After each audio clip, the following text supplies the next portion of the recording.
So this Nikon D90 changed my life. There's kind of turning point moments, I always say, in a career, and rarely is it attached to equipment. In fact, this is the only thing in my career, only moment in my career where I point at a piece of equipment and say, this was a game changer for me. I was flying from the East Coast back to the West Coast, and I picked up Time magazine, and a technology reporter actually wrote a story about how the D90 was going to change cinema forever. And this guy wasn't a photographer, or a filmmaker, he was a tech writer. And I read the one-page article. It was just a photograph of a D90. And basically he said, this is the first video-enabled DSLR on the market.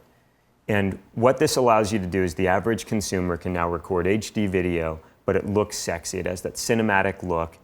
And you can do it in this small form factor for a low price point. Heck, you can buy the camera at Costco, is what they said. And so I read this and I thought, boy, I love the idea of storytelling. I'd been dabbling with recording audio on my dad's tape recorder, dictaphone tape recorder that he used for work, and then syncing it with multiple projector slideshows. I dabbled with buying conventional video cameras, but they were clunky and it was too hard to have one still camera and one video camera hanging off the other shoulder.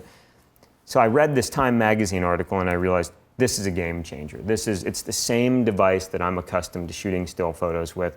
And the way that I read the story was I could flip the switch and press record, and now I'm shooting full HD video that looks like the still photos that I was shooting, where I had control of the content.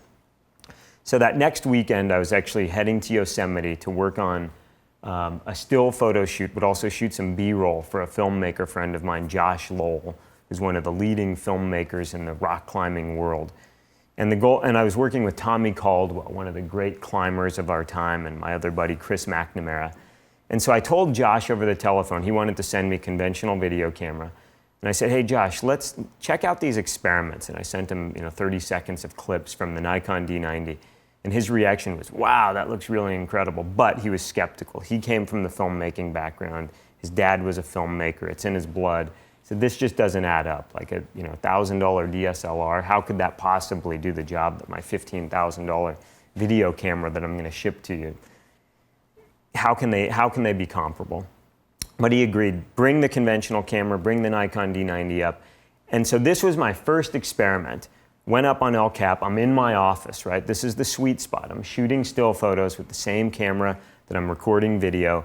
I head up onto the side of El Cap, and I say this as sincerely as possible, I have no idea what I'm doing. I have no tripod, because I hated tripods as a still photographer, no ND filter, no external microphone. I just brought my still photography kit and a Nikon D90 with a backup D700, I think was my other body.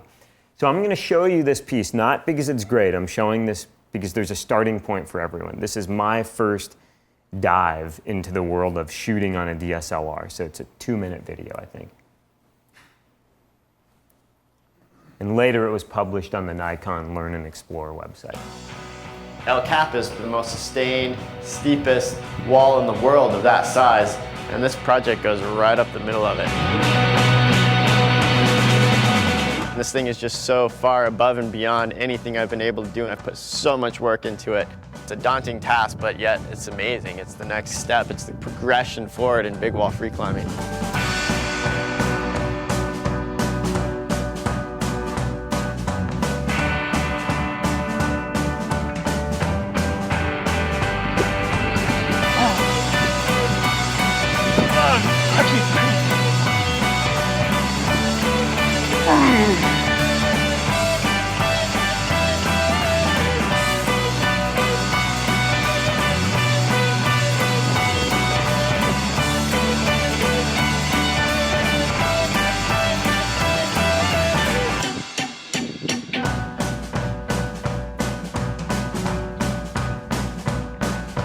Chili burritos with black beans. Tonight, mostly cloudy with a low around 35. Friday, a 40% chance of rain with a high near 54.